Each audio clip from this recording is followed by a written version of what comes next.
In 2011, neuroscientists at Princeton put people inside fMRI machines and showed them two images. One, a clean, organized desk, one object, one purpose. Two, the same desk, but covered in papers, cables, coffee cups, and random objects.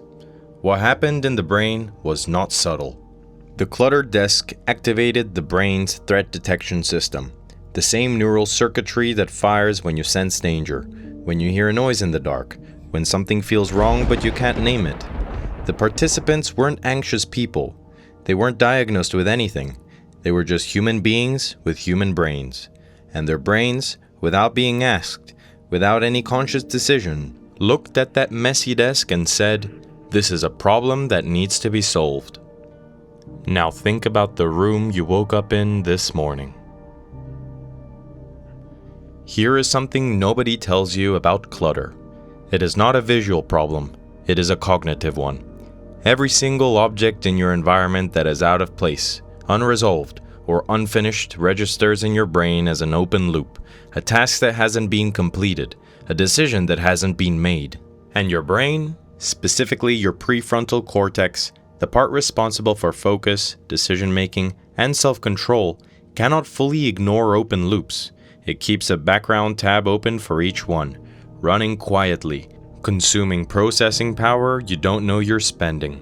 Psychologists call this the Zeigarnik effect, the brain's tendency to fixate on unfinished tasks more than completed ones. It was discovered in 1927 by Soviet psychologist Bluma Zeigarnik, who noticed that waiters remembered unpaid orders with almost perfect accuracy and forgot them the moment the bill was settled. Your cluttered home is a room full of unpaid bills, and your brain is the waiter who can't clock out. This is not about being messy or clean. This is not a personality judgment. This is biology, and once you understand the mechanism, you cannot unsee it. 1. The hidden tax on your attention. You already know what it feels like to try to focus in a chaotic space.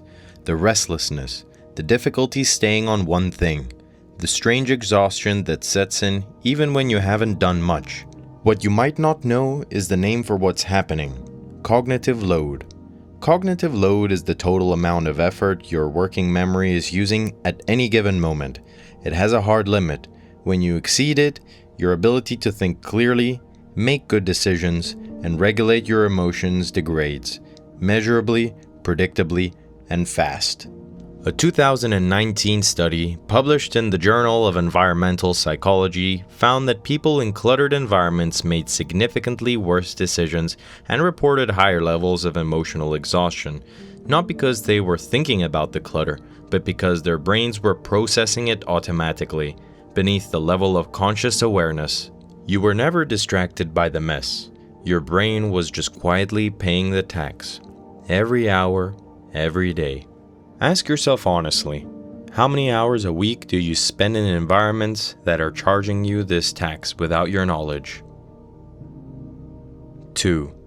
Why you can't relax at home. This one is going to feel uncomfortably accurate. You come home after a long day. You're tired. You want to decompress.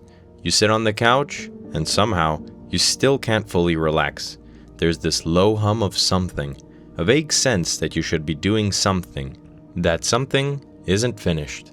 You might have blamed this on anxiety, on your personality, on the fact that you just can't switch off. But here's what's actually happening.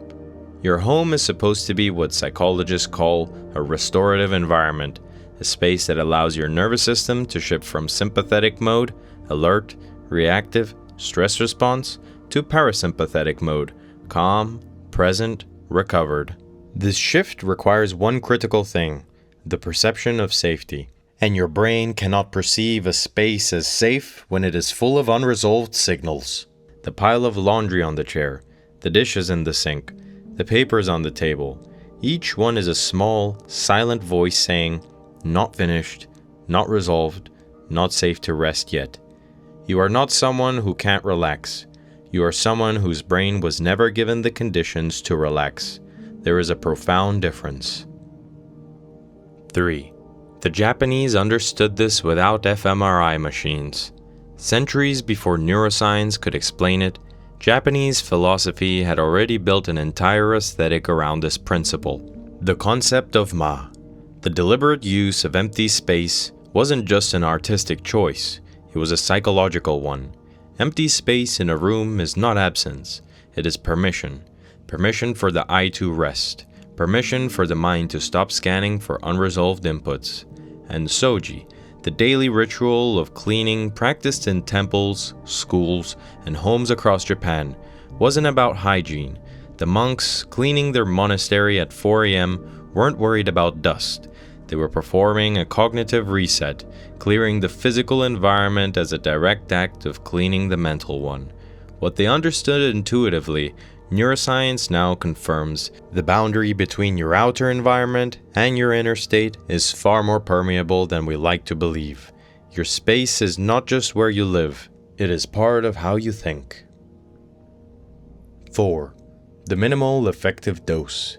Here is where most people get this wrong.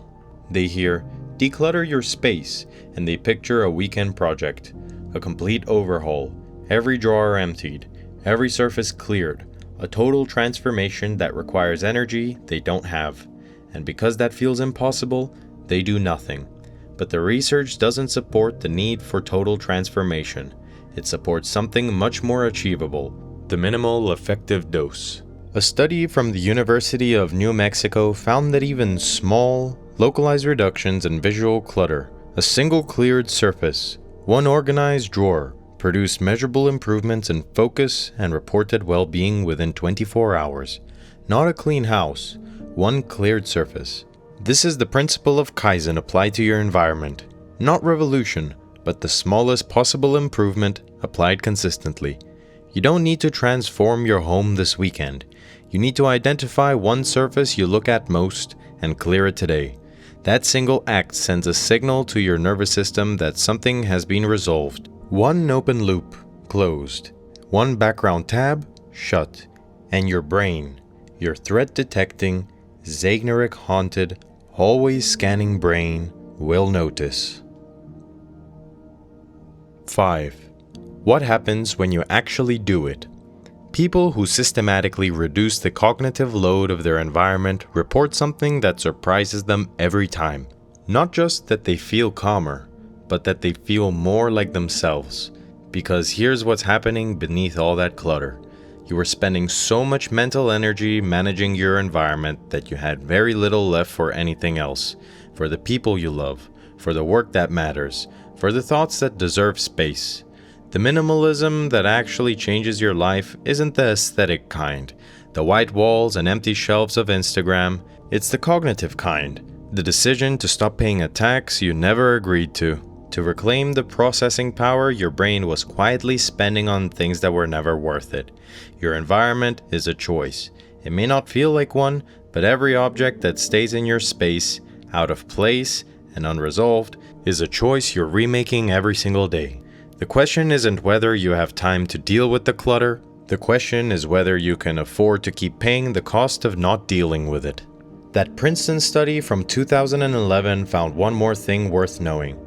When participants were moved from the cluttered environment to the clean one, the threat response didn't just decrease. It disappeared, almost immediately. The brain doesn't hold grudges against spaces that are resolved. It resets.